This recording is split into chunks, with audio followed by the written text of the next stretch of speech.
ভিডিওর শুরুতেই সবাইকে জানাই কোজাগরি লক্ষ্মী পুজোর অনেক অনেক শুভেচ্ছা, প্রীতি ও ভালোবাসা। কারণ আজকে তোমরা ভিডিওটা দেখছো দুপুর 2টোর পরে, তো আজকে হচ্ছে লক্ষ্মী পুজো, কিন্তু ভিডিওটা আমি শ্যুট করেছি রবিবার দিনকে। রবিবারের ভিডিও সোমবারে তোমরা দেখছো। আর আমার বাবার বাড়িতে যেহেতু কোজাগরি লক্ষ্মী পুজো হয়, আর বেশিরভাগ প্রত্যেকের বাড়িতেই কিন্তু আজকের দিনেই লক্ষ্মী পুজোটা হয়। তাছাড়া কিছু কিছু বাড়িতে আছে যারা বছরে 2 থেকে 3 বার তো লক্ষ্মী পুজো করে, তাদের নিয়মটা আলাদা। তো আমাদের আশেপাশেও সবাইকে দেখি বছরে 2 থেকে 3 বার লক্ষ্মী পুজো করে। তো যে যেরকম নিয়মে করে, তো সেইভাবেই মা লক্ষ্মী তার বাড়িতে বাস করে। তো যাই হোক, আমার বাবার বাড়িতে যেহেতু আজকের দিনে লক্ষ্মী পুজো, আর তোমরা ভিডিওটাও আজকেই দেখছো, তো আজকের লক্ষ্মী পুজোর দিনে আমার অনেক কিছুর প্রিপারেশান আছে বা অনেক কিছু করার ইচ্ছে আছে। তো সেগুলো তোমরা নেক্সট ব্লগে দেখতে পারবে। তো এটা রবিবারের ভিডিও, পুজোর আগের দিনকে। তো পুজোর আগের দিনকে মানে বলতে পারো সকাল থেকে রাত পর্যন্ত নিঃশ্বাস ফেলার টাইম ছিল না, এত কাজ ছিল। আর সেগুলো তোমাদেরকে তো অবশ্যই দেখাবো, এই ভিডিওতেও কিছুটা শেয়ার করব। তো সকালবেলা আমি আর শুভ বলতে পারো একসাথেই ঘুম থেকে উঠেছি, একটু আগে পরে। শুভ সবার আগে ঘুম থেকে উঠে মেন গেটের তালা খোলা, কর্কেটের ঘরের তালা খোলা এগুলো করে নিয়েছে। আর আমাকে বললো ছাতুর শরবত করে দিতে, কারণ ওর এখন মর্নিংয়ে 6:30 থেকে টিউশন আছে। তো টিউশন পড়তে যাবে, আর আমি আমার এদিকে সংসারের কাজকর্ম যা আছে সেগুলো এক এক করে সেরে নেব। তো ওকে ছাতুর শরবতটা রেডি করে দিয়ে আসলাম। আর মেন গেটটা খুলেই সবার আগে মেন গেটে জল দিচ্ছি, যেটা প্রত্যেক দিন আমি দিই বা প্রত্যেকটা বাড়িতেই সবার দেওয়া উচিত। কারণ সারা রাত কাটানোর পরে সকালবেলার দিকে গেটের সামনে একটু জল দেওয়া দরকার। সেটা তুমি অল্প ছিটিয়ে দাও, চাই বালতি ভরে দাও, সেটা নিজেদের ওপরে, যার যেরকম বাড়ির পজিশন সেরকম। তো আমি তো সব গেটেই মোটামুটি বেশি করেই জল দিই, কারণ আমাদের যেহেতু দেখতেই পাচ্ছ খোলামেলা বাড়ি, এতটা পারতাম না যখন আগে ভাড়ার রুমে থাকতাম। নিজের বাড়িতে একটা আনন্দই আলাদা, আর নিজের মতন থাকার একটা ব্যাপারই আলাদা, তাই না? তো যাই হোক, মেন গেটে এইভাবেই আমি প্রত্যেক দিন একটু বেশি করে জল দিয়ে দিই, আমার ভালো লাগে। আর তারপরে কর্কেটের ঘরের গেটের সামনেও দিই, পাকা ঘরের গেটের সামনেও দিই, যেরকমটা প্রত্যেক দিন দিই। তোমাদের সাথে কখনো কখনো ভিডিওতে শেয়ার করার চেষ্টা করি, কারণ একঘেয়েমি একই জিনিস প্রত্যেক দিন কারোর ভালো লাগবে না, সেই জন্য প্রত্যেক দিন আমি দেখাতে পারি না।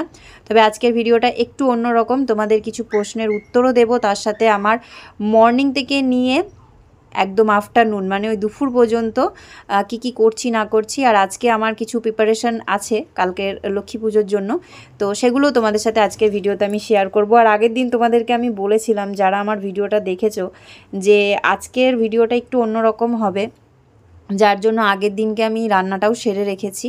তো সবটাই তোমরা দেখো, তোমাদের আশা করছি ভালো লাগবে। তো সবার আগে আমি একটা প্রশ্নর উত্তর দিতে চাই, সেটা আমাকে করেছে অর্পিতা বুনু। তো রিয়েল ব্লগার অর্পিতা। তো বুনু আমাকে প্রথম থেকেই সাপোর্ট করে, যখন থেকে আমার ভিডিও দেখা শুরু করেছে। আজকে আমার পুরনো বন্ধুরা পাশে ছিল বলেই আমি এতটা এগিয়ে আসতে পেরেছি, আমি ভিডিও দিতে এতটা সাহস পাই বা মনে জোর পাই, কারণ তারা আমার পাশে ছিল বলে।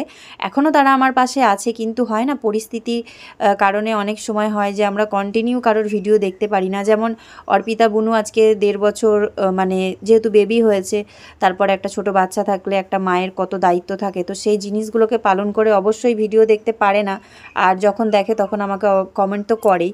তো আগের দিন একটা কমেন্ট পেয়েছি, আমার খুব ভালো লাগলো, কারণ যখন দেখবে আমাদের ভালোবাসার মানুষগুলো বা পুরনো সেই মানুষগুলো যারা আমার পাশে শুরুর থেকে ছিল, তারা যখন একটা কমেন্ট রাখে বা তারা যখন আমাদের পাশে আছে, সেটা আমরা বুঝতে পারি, তখন কিন্তু খুব ভালো লাগে।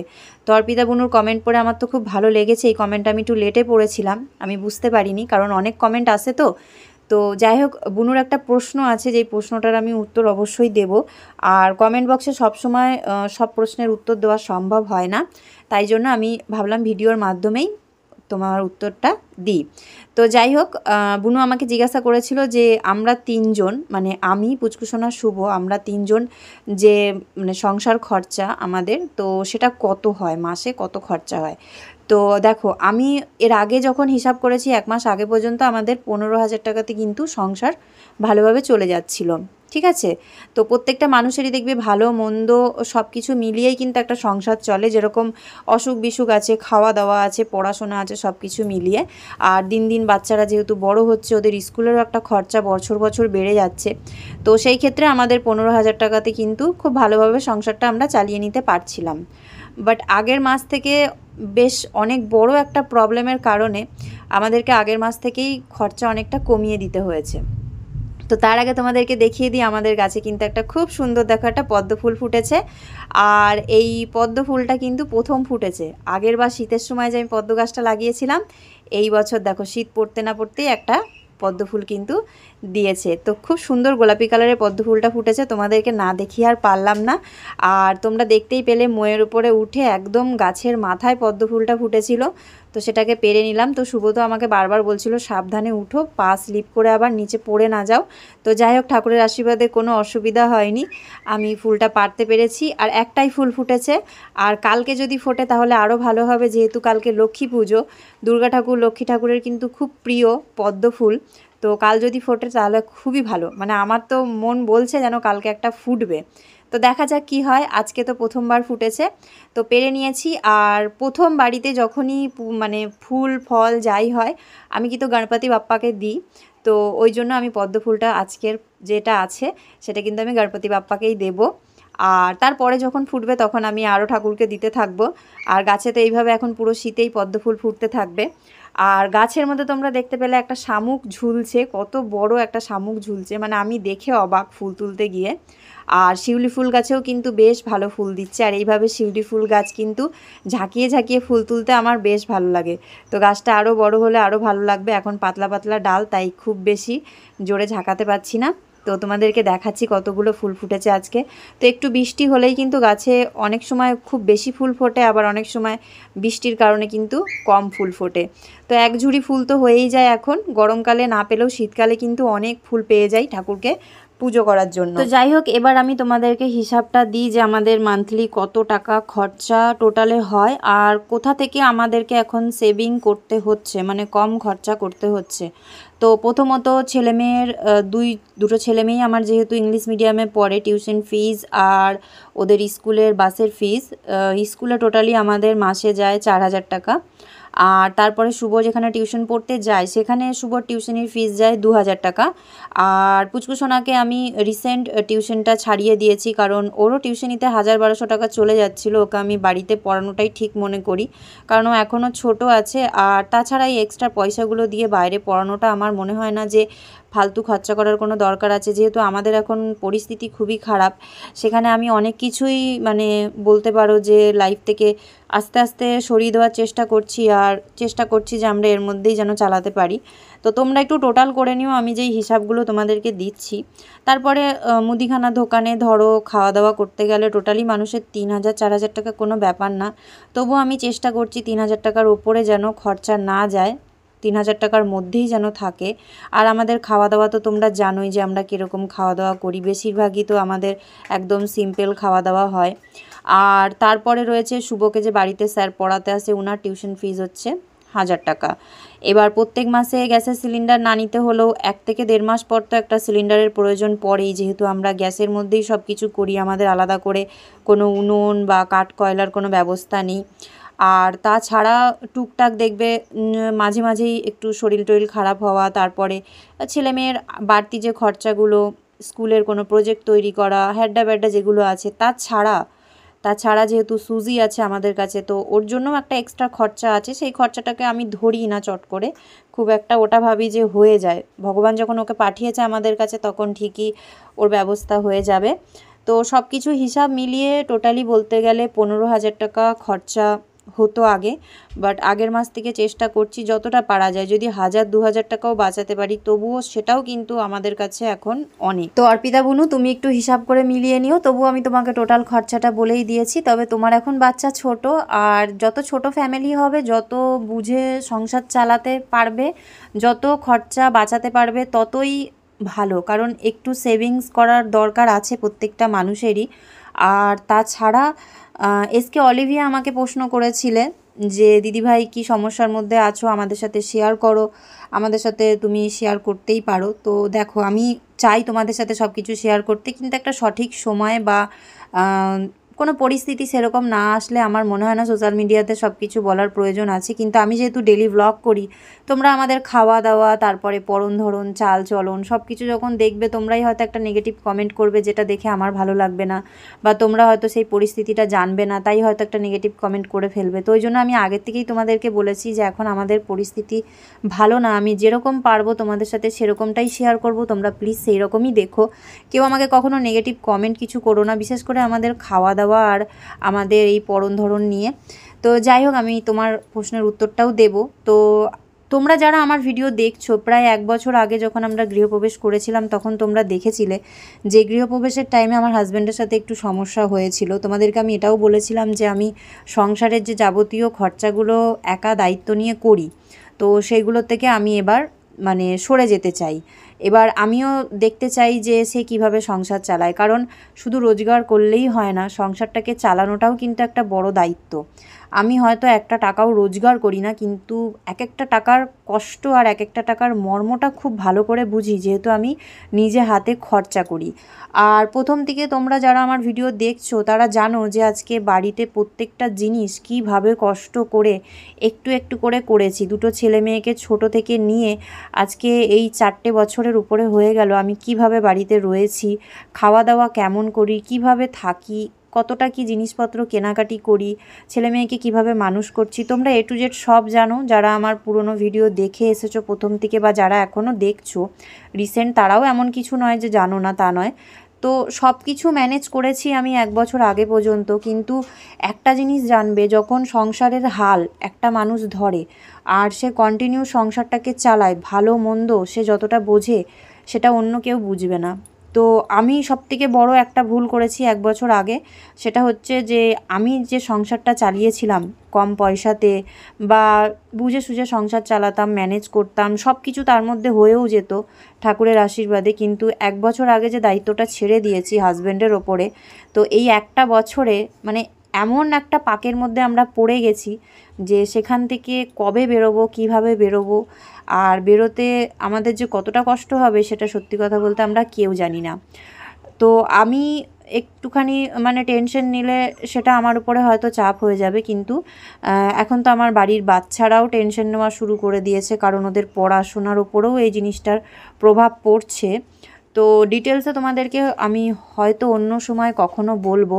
এখন তোমাদেরকে আমি এটুকুই বলে রাখলাম যে ফাইন্যান্সিয়ালি প্রবলেম প্রচুর আছে। ওই যে 1টা বছর আগে আমি হালটা ছেড়ে দিয়েছি, মানে আমি সংসারটা নিজে যতদিন চালিয়েছিলাম, সব কিছু নিজে যতদিন করছিলাম ততদিন ঠিক আছে, কিন্তু তারপরে যখন হালটা ছেড়ে দিয়েছি, চেয়েছি যে বছরখানিক বা কিছুদিন সে চালাক, তো তখন আর সে সেটাকে ঠিক মতন চালাতে পারেনি, যার জন্য আজকে আমাদের খুবই খারাপ পরিস্থিতি। তো বাবা মাও হেল্প করতে চাইছে বা হেল্প করছে, তারাই বা কতটা পেরে উঠবে, কারণ বিয়ে দিয়ে দিয়েছে, এখন সংসারে আমরা 3-4টে মানুষ, তারাই বা কোথা থেকে করবে। তবু আমাকে হেল্প করছে, আমার পাশে আছে, এটাই আমার কাছে অনেক বড় পাওয়া লাইফে, কি বাবা মা পাশে আছে। আর আমার বিয়ের পর থেকে সবসময়ই আমার বাবা মা পাশে ছিল, তাই আমিও অনেকটা সাহস পাই, মনে জোর পাই, তাই আমি এখনও পর্যন্ত টিকে আছি। নালে আমার জায়গায় যদি অন্য কোনো মেয়ে হতো হয়তো অনেক দিন আগেই ভেঙে পড়তো। তো যাই হোক, তোমাদেরকে আবার অন্য কোনো সময় আমার লাইফের স্টোরি শোনাবো, যে জীবনে কি কি করেছি আর কিভাবে কি শিখলাম। তবে এইটুকু বলতে পারি যে কিছু মানুষ এমন আছে যারা 1 টাকাও রোজগার করে না, কিন্তু টাকার মর্মটা বোঝে। টাকার যেই একটা কষ্ট, খাওয়া দাওয়ার কষ্ট বা পড়ার কষ্ট, এটা তারা খুব ভালো করে বোঝে, সে রোজগার করুক চাই না করুক। আর কিছু মানুষ আছে যারা রোজগার করার পরে টাকার মর্ম বোঝে না, ভাতের মর্ম বোঝে না, কষ্টের মর্ম বোঝে না। তারা হয়তো নিজেদেরকে অনেক কিছু মনে করে 2টো টাকা রোজগার করে বলে, আর তখনই তাদের ধ্বংসের রাস্তা শুরু হয়ে যায়। তারা উন্নতি কিছুই করতে পারে না, জীবনে ধ্বংসের দিকে এগিয়ে যায়, আর তার সাথে তাদের লাইফে যারা আছে তাদেরকেও এগিয়ে নিয়ে যায়।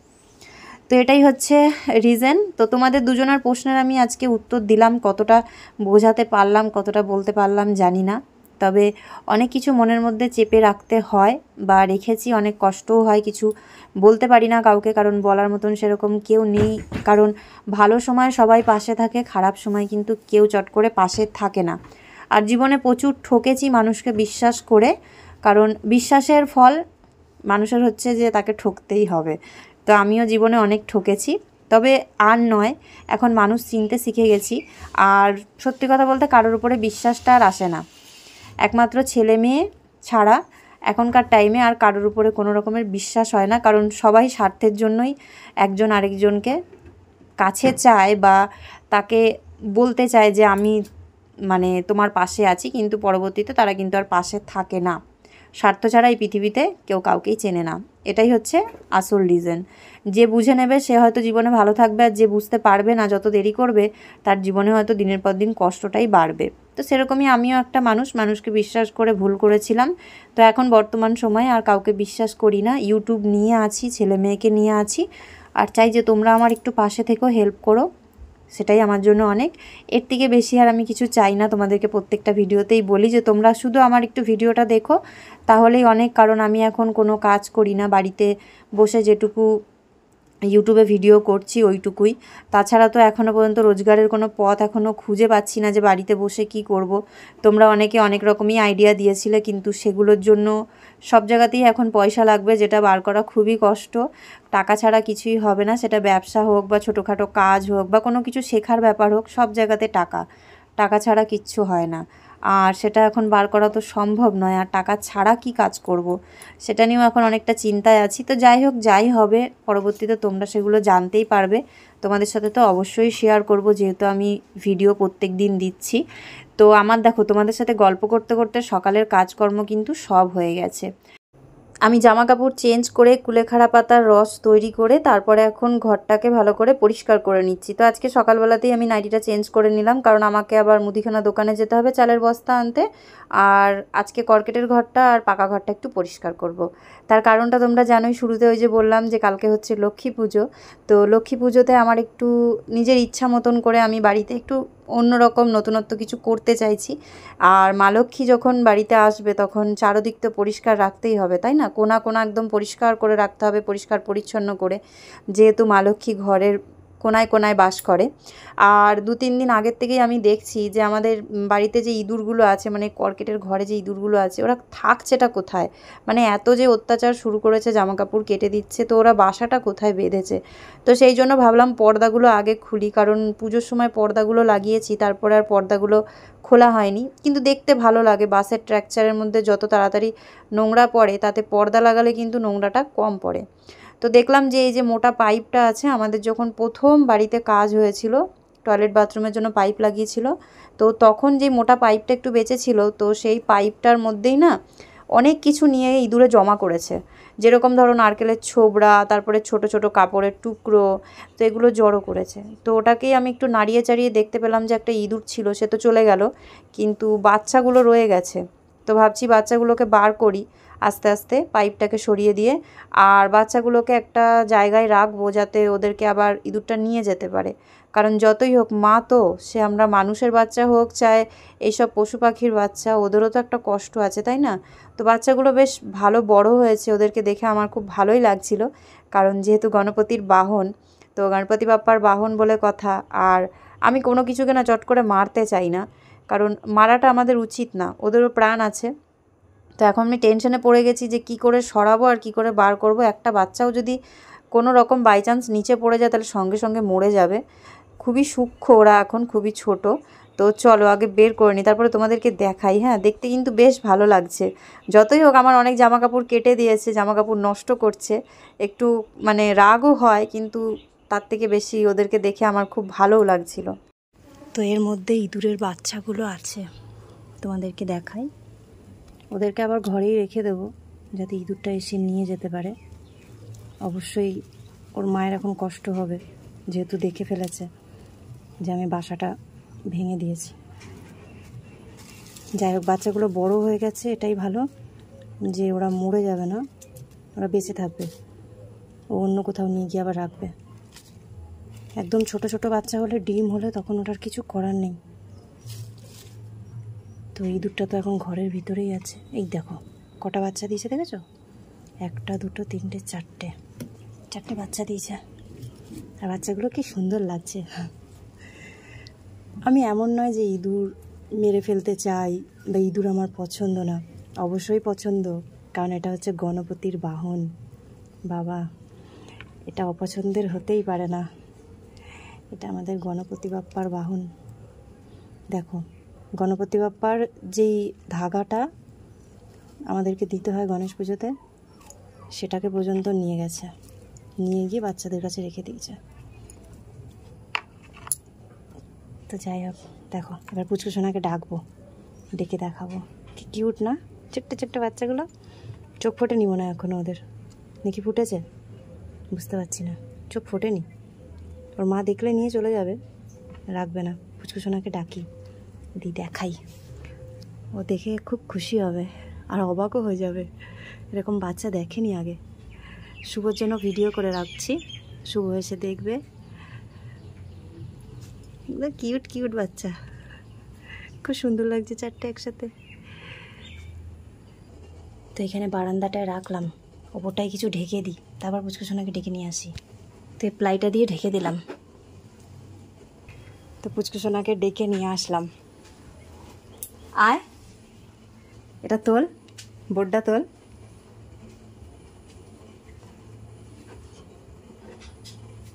ওই দেখ, কি বলতে গেলো? ছুটছে না, ইঁদুরের বাচ্চা। না, ধরা যাবে না, ওদের এখনো চোখ ফুটেছে। ওই দেখ তাকাচ্ছে, ছোট্ট ছোট্ট চোখে দেখ তাকাচ্ছে। এটাকে ওইখানে ঠাকুরের সিংহাসনের কাছাকাছি রেখে দেবো। একটু বড় হয়ে গেলে না না, বাইরে দিয়ে দেবো। ওর মা নিয়ে যাবে, বড় হতে হবে না, তাহলে খাবে কি, মরে যাবে তো না খেয়ে। তাই দেখো কি কিউট লাগছে, তাই না? চারটে পুচিং পুচিং বাচ্চা। তাহলে সুজির বাচ্চা এরকম হবে? সুজিদের বাচ্চাগুলো আর একটু বড় হয়, এগুলো তো ইঁদুরের বাচ্চা, আর ওগুলো তো ডগিদের। বেশ পপি লাগছে কিন্তু, তাই না? চলো, ভালো লাগছে দেখতে, বড় বড়। হ্যাঁ, এর আগে যখন আমরা দেখেছিলাম সে আন্ডা টাইপের দেখেছিলাম, আন্ডাই ছিল ছোট ছোট। তো এই যে এখানটায় রাখি, ওর মা এসে নিয়ে যাবে। ঠাকুরের সিংহাসনের ওখানে রাখলাম। আবার খুলে যাচ্ছে, চলো দেখছি। তো এখানটা থাক, পিচবোর্ডটা দিলাম কারণ নোংরা, আর টুলটা ফুটো ফুটো করা, তো সব ধুলোগুলো পড়ছে, বারান্দায় পড়েছে, ওই জন্য এইখানটা রাখলাম। ওর মা এসে নিয়ে যাবে। তো ইঁদুরের বাচ্চাগুলোকে আমি তো গণপতির সামনে রেখে দিয়েছিলাম, তো সেখান থেকে নিয়ে গেছে, ইঁদুরটা এসে নিয়ে গেছে। শুভ বাড়ি চলে এসেছে, শুভ আসার পরে দেখলো, ওরও বেশ ভালো লাগছিল ছোট ছোট বাচ্চা যেহেতু। তো তারপরে এই যে এখন কুলেখাড়া পাতার রসগুলোকে ঢেলে নিচ্ছি। তো আমি তো গ্লাসের মধ্যেই খাই, আমার গ্লাসের মধ্যে চা, কুলেখাড়া পাতার রস, এগুলো দেখতে বেশ ভালো লাগে, খেতেও ভালো লাগে, কাচের গ্লাসে কাচের কাপে। আর ওদেরকে একদম ছোট কাপে দিচ্ছি, কারণ ওদের একদমই অপছন্দ কুলেখাড়া পাতার রসটা, তবু ওদেরকে বলে বলে এখন খাওয়াই, কারণ এটা শরীরের জন্য খুব ভালো। আর আমাদের তো সেরকম দুধ ফল কিছুই খাওয়া হয় না, ফল টল তো আগাগোড়াই যেহেতু খুব দাম, তো ওই জন্য আনি না। আর ফল খুব একটা আমরা পছন্দও করি না। আর দুধটা তো মোটামুটি বলতে পারো আগের মাসেই বন্ধ করে দিয়েছি, এই মাস থেকে আর নিচ্ছি না, আগের মাসের অর্ধেক মানে মাস পার হওয়ার পরেই দুধটা বন্ধ করে দিয়েছি। ওই জন্য কখনো কখনো এইসব জিনিসগুলো খাওয়ার একটু দরকার আছে, শুধু ভাত খেয়েও কিন্তু মানুষের শরীরে সব রকম প্রোটিন পায় না। তো কুলেখাড়া পাতার রসের মধ্যে একটু নুন দিয়ে দিলাম, নুন দিলে পরে টেস্টটা খুব ভালো লাগে, নোনতা নোনতা। তো এবার তিনজনা মিলে এটা খেয়ে নেব। আর তারপরে শুরু করছি আমার ঘর দুয়ার পরিষ্কার করার কাজ। তো কর্গেটের ঘরটা কিন্তু আমি ঝেড়ে পরিষ্কার করে নিয়েছি, ইঁদুরের বাচ্চাগুলোকে বের করার পরে ঝেড়ে পরিষ্কার করে নিয়েছি। আর এবার স্টার্ট করছি আমাদের পাকা ঘরটা পরিষ্কার করার জন্য। তো আজকে আমি ফ্রিজটার জায়গাটা পাল্টাবো, তারপরে আমাদের যেই তাকটা আছে, তাকের মধ্যে জিনিসপত্র আছে, সেই তাকটাকে আবার নতুন করে আমি একটুখানি সাজিয়ে তুলব। তার কারণটা তোমরা কালকের ভিডিওতে দেখতে পারবে, আর যদি কেউ গেস করতে পারো তাহলে অবশ্যই কমেন্ট করে জানিও। যে আর বাকি জিনিস যেগুলো যেখানে আছে সেরকমই থাকবে। এই তো কদিন আগেই আমরা ঘরের জিনিসপত্র চেঞ্জ করেছি, তাকটাকে একটু ডেকোরেশন করব। আর তাকের সামনে থেকে ফ্রিজটাকে নিয়ে আমি এই আলমারির পাশে চলে আসব। তো শুভকে বললাম যে একটু ধর, দুজনে মিলে ধরি, কারণ একার দ্বারা সম্ভব নয়, অসুবিধা হবে। আর ওদের পড়ার টেবিলগুলোকে আমি তাকের সামনে দিয়ে দেবো, যাতে ওখানে বসে ওরা বই খাতা গুছিয়ে ব্যাগে ভরতে পারে, পড়ার জন্য বই খাতা ওখান থেকে বার করতে পারে। আর বাইরের ওয়েদার আজকে সকাল থেকে খুব খারাপ, মানে প্রচুর পরিমাণে মেঘ করেছে, অন্ধকার হয়ে রয়েছে। আর পুজোটা যে কালকে কীরকম কাটবে জানি না, কারণ লক্ষ্মী পুজোর আগের দিনই এই অবস্থা, সারাদিন ছিপছিপ করে বৃষ্টি হচ্ছে। জামা কাপড় যেগুলো মেলেছিলাম সেগুলো আবার তুলে ঘরে ঢোকাতে হয়েছে। তো পুজোর দিনে যদি এরকম জল বৃষ্টি থাকে তাহলে তো কারোরই ভালো লাগবে না। একটু ঝরঝরে ওয়েদার থাকলে বেশ ভালো লাগে। তবে এখন কিন্তু হালকা হালকা একটু সন্ধ্যের পর থেকে ঠান্ডা লাগে, ঠান্ডার আবহাওয়া শুরু হয়ে গেছে। তো যাই হোক, সামনে শীত আসছে, এটাও একটা আনন্দের বিষয়, কারণ এত গরমের মধ্যে আমাদের খুব কষ্ট হয়েছে। এখন যেহেতু ঠান্ডাটা শুরু হতে চলেছে, আর সামনে আবার পুজো, লক্ষ্মী পুজো পার হলে এই কালী পুজো, তারপরে রয়েছে ভাইফোঁটা, তারপরে আমাদের এখানে সবথেকে বড় ফেস্টিভ্যাল রাস। তো একের পর এক এই দুর্গা পুজোর পরেই কিন্তু শুরু হয়ে যায় সব পুজো পাঠ, আর দেখতে দেখতে কিন্তু তারপরে সব পুজো শেষও হয়ে যায়। তো আজকে রবিবার যেহেতু, তো ঘরটা তো একটু ঝাড়তেই হতো, ওই জন্য আজকেই সব কাজগুলো করছি। আর আগের দিন তোমাদেরকে বলেছিলাম যে সবজিটা রান্না করে রাখছি রাতে, ডিমের ঝোলটা, তো এই কারণেই রান্না করে রেখেছিলাম, কারণ আজকে এক ফোঁটাও টাইম পাবো না। রান্নাবান্নার দিকে গেলেও কিন্তু 1-2 ঘন্টা লেগেই যায়, ওই জন্য শুধু ভাতটা করব, ডিমের ঝোল, ডিম আর তার সাথে ডাল রয়েছে, ওই দিয়েই আমরা দুপুরবেলা খেয়ে নেব। এক নাগারে কাজ করতে করতে যেহেতু খিদে পেয়ে গেছে, তো শুভ আর আমি এখানে চানাচুর মুড়ি খাচ্ছি, পুচকুসোনা বিস্কিট আর চিপস খেয়েছে। আর তারপরেই আমি দোকান থেকে আবার চালের বস্তাটা নিয়ে আসলাম, চালের বস্তা আর সর্ষের তেলের একটা প্যাকেট, এই দুটোই আনা বাকি ছিল, খাতায় লিখিয়ে দিয়ে এসেছিলাম। তো যাই হোক, কালকে আনার কথা ছিল, আজকে নিয়ে আসলাম। তো এই চালের বস্তাটা হচ্ছে নতুন, এর আগে কখনো আমি এই চালের বস্তাটা আনিনি।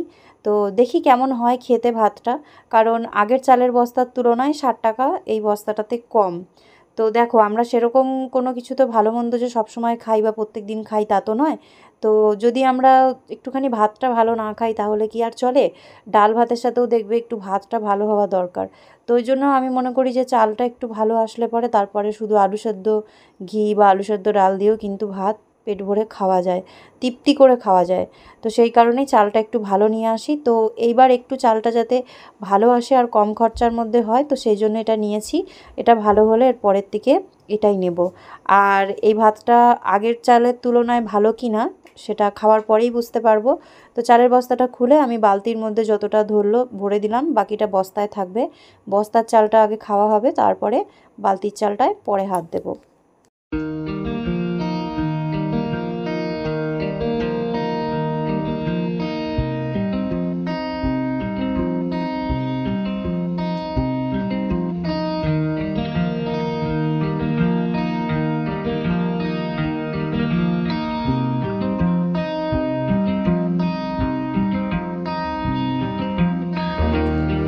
তো এখন বাজে দুপুর 2টো, ঠিক 2টোর সময় প্রত্যেক দিন আমরা খেতে বসার চেষ্টা করি, কারণ একটা টাইমেই আমাদের খাওয়া দাওয়া করলে পরে সব থেকে ভালো, কিন্তু সব দিন হয় না।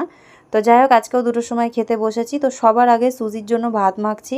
তো কুলেখাড়া পাতার রস যেটা আমরা বার করেছিলাম, পাতাটা তো খুব সুন্দর নরম হয়ে গেছে সেদ্ধ হওয়ার পরে, তো সেটা দিয়ে ওকে ভাত মাখিয়ে দিচ্ছি। কারণ কুলেখাড়া পাতার রস যতটা আমাদের শরীরের জন্য উপকারী, ততটাই কিন্তু ওদের শরীরের জন্যও উপকারী, ওর শরীরেও একটু রক্ত হবে এই পাতাগুলো খেলে। আর এর আগের দিন দিয়েছিলাম, ও খুব ভালো খেয়েছিল। তো ওই জন্য এই পাতাগুলো দিচ্ছি ভাতের সাথে। আর তার সাথে ওকে একটা ডিমের অমলেট দেবো ঝোলের থেকে তুলে, ওকে তো ঝোল আলু কিছু দেওয়া যাবে না, মশলাদার খাবার, তো ওই জন্য এইটা দিয়েই ওকে এখন মাখিয়ে দেব। আর আমাদের জন্য ডিমের ঝোল, আলু, ডিম, তারপরে ডাল যা আছে আমাদের আজকে দুপুরবেলা ভালোভাবে হয়ে যাবে। তো আমি ফ্রিজ থেকে বার করে কিছুক্ষণ বাইরে রেখে তারপরে এগুলো গরম করে নিয়েছি। কাল রাতে আমরা শুধু ডিমের ঝোল ডিম দিয়ে ভাত খেয়েছিলাম বলে অনেকটা ডাল কিন্তু রয়ে গেছে। তো যাই হোক, কালকে রাতে খাওয়া হয়নি, এখন সেটা দুপুরে খাওয়া হয়ে যাবে। আর রয়েছে নতুন চালের ভাত। তো ভাতটা খেতে কিন্তু খুব ভালো লাগছিল, মানে বোঝাই যাচ্ছিল না যে আমি অন্য চালের বস্তা আজকে এনেছি, একদম আগের চালের ভাতের মতনই স্বাদ ছিল। তো আজকের ব্লগটা কিন্তু দেখতে দেখতে অনেকটাই বড় হয়ে গেছে। তো ব্লগটা কেমন লাগলো কমেন্ট করে কিন্তু অবশ্যই জানিও। আর ভালো লাগলে পরে যেইভাবে তোমরা আমাকে সাপোর্ট করছো, পাশে থাকছো, সেইভাবেই কিন্তু প্লিজ সবাই আমার পাশে থেকো। এর থেকে বেশি সত্যি আমি তোমাদের কাছে আর কিছু চাই না। তোমরা শুধু আমার ভিডিওগুলো দেখো আর তোমাদের সুন্দর সুন্দর হাতগুলো দিয়ে আমাকে একটা কমেন্ট করো। আর তোমাদের ভিডিওগুলো কেমন লাগছে সেটা জানাতে কিন্তু একদমই ভুলো না। আর চ্যানেলে নতুন হলে সাবস্ক্রাইব করতে কিন্তু প্লিজ ভুলে যেও না। তো দেখা হচ্ছে কালকে নতুন একটা ব্লগে, নতুন একটা ভিডিওতে। কালকে তোমাদেরকে পুরো ঘরটা ঘুরিয়ে দেখাবো, আর কালকের জন্য কি কি প্রিপারেশন নিয়ে রেখেছি বা কি কি করতে চাইছি, তো সেগুলো কালকের ভিডিওতে তোমরা অবশ্যই দেখতে পাবে। তো দেখা হবে কালকে নতুন ব্লগে, নতুন ভিডিওতে। সবাই ভালো থেকো, সুস্থ থেকো, সাবধানে থেকো, আর সবসময় নিজেদের খেয়াল রেখো। Take care, by.